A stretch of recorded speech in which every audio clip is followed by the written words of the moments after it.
We all know that Five Below sells some pretty cool stuff, and one thing I found there was this Nanocopter. This is an RC infrared helicopter that retails for $5, so we're going to check it out and see if it's worth it.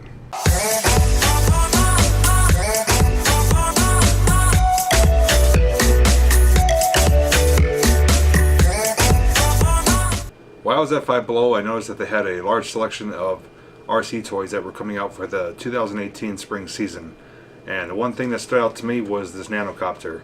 It's a 2-channel infrared helicopter that has a pretty unique design. So we're going to do a quick unboxing. We're going to get everything charged up and fly it around.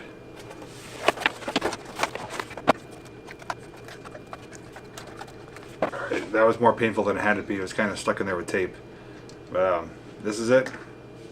That's what it looks like out of the box. Comes with a small instruction manual, a little controller, infrared. It's the same type as a TV remote control, which means it can only be used indoors. Sunlight will affect this and not allow you to control it. And with a little pinpoint charging cord. Okay, so on the controller it has a few buttons on here. It has a 1-key launch, 1-key land, power button, and a left and right trim. The left control will be your up and down throttle, and the right stick will be your directional right and left. Alright, the controller takes 3 AA batteries, and the Predator, what is called the helicopter, has a built-in battery. So all you do is plug in the USB port, and the charging port is right under the front here. And there's a little toggle on-off switch. Now this has a pretty unique design. It's not like most helicopters. It does stand. It has a little rotor prop here, and these are the balancers for the blades. It's a dual blade design, and looks like it's got a big LED in front. Again, it comes in 3 colors. I picked out the white one, and we're going to charge everything up and we'll see how it flies. Alright, now the one downfall I do see with this is that the charging cord is extremely short. I'm using a power bank right now just because I don't have any USB ports up here, but this should be sufficient. And while it's charging, there is a red light inside, which I will show close up. That way you know it is charging. When the light goes out, it's finished charging. And for the controller, when you turn it on and off, there is a blue and red LED light that shows up in there. I'll show a closer up shot of that. Alright, we got the battery charged up. It took about 10 minutes total. I used the power bank just because the cord is so short. Again, that's the one drawback I noticed immediately. So we're going to do a quick flight here. I'm not sure how well it's going to perform. Just remember, it is infrared, so it's for indoors only. If you fly this outside, you will not have control of this, and it may very well fly away.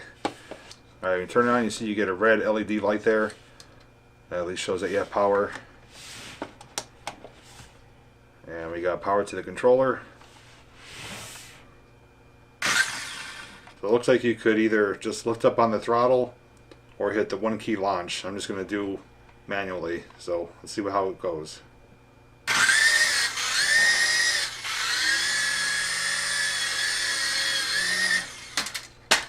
That didn't go so well, so let's try this again.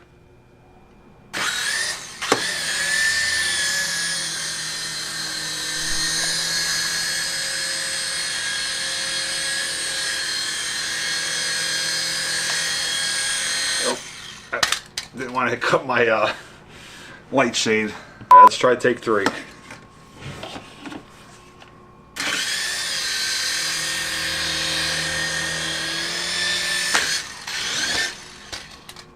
me take 4. I gotta say, it's a little difficult to fly. I'm so used to flying drones for the last 2-3 years. I have flown helicopters before, but this either is very difficult to control or I'm just doing something incorrectly. But let's try this again.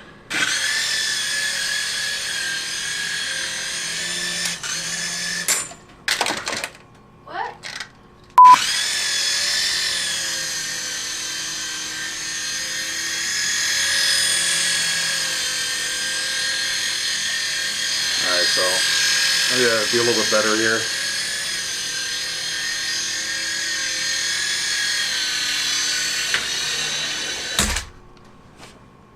Alright, we're going to try something different here. I'm going to back up the camera and give myself some more room.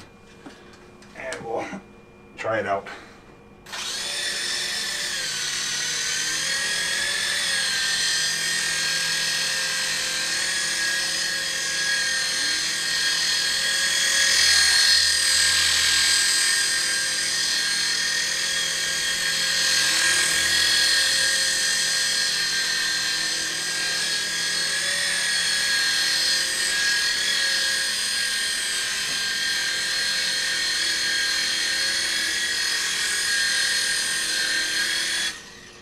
Damn it. Alright, the one thing I do notice right now is whenever it gets in front of a light, I do lose control of it. So the IR sensor is not very good. But when it's in kind of a darker area, it seems to perform better.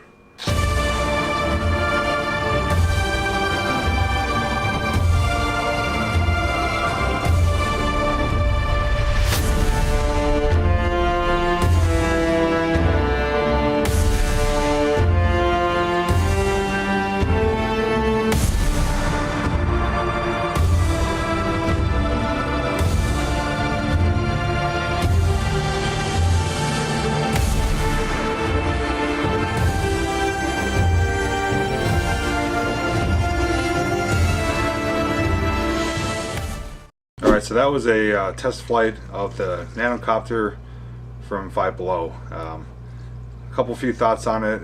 It's a pretty cool looking helicopter. I never really seen one that looks like this. It has a kind of a flat face on it.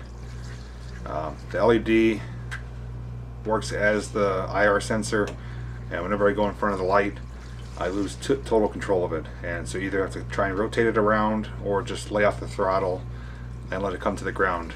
It did crash a few times. It held up very well. It didn't crack or break. Still functions correctly. It does take some getting used to though, especially if you're used to flying drones. This was a little bit of a learning curve for me to learn how to control it again. I haven't flown anything like this in at least 3, 4, 5 years. I've been flying drones for the last 2, 3 years, and they use a different mode and have different stick functions. So all in all, for $5, it's not bad. If you want something to fly around on a rainy day, I'd say it's worth getting it. If you've never flown anything like this before, just be prepared to crash it. It is going to happen. There are trim functions, if it is drifting to one direction or another. One thing I did notice during flight is the small tail rotor here doesn't spin unless you change the direction on the RC, on the controller. So the two main props here will spin the entire time to keep lift, but to control direction, this will only activate when you move the directional stick on the RC controller. Now if you guys are interested in getting one of these for yourself, I will be giving this away as a free giveaway on my channel, so look for that video in the very near future. And if you want to see more product reviews like this, hit the thumbs up button, and I will see you guys in the next video.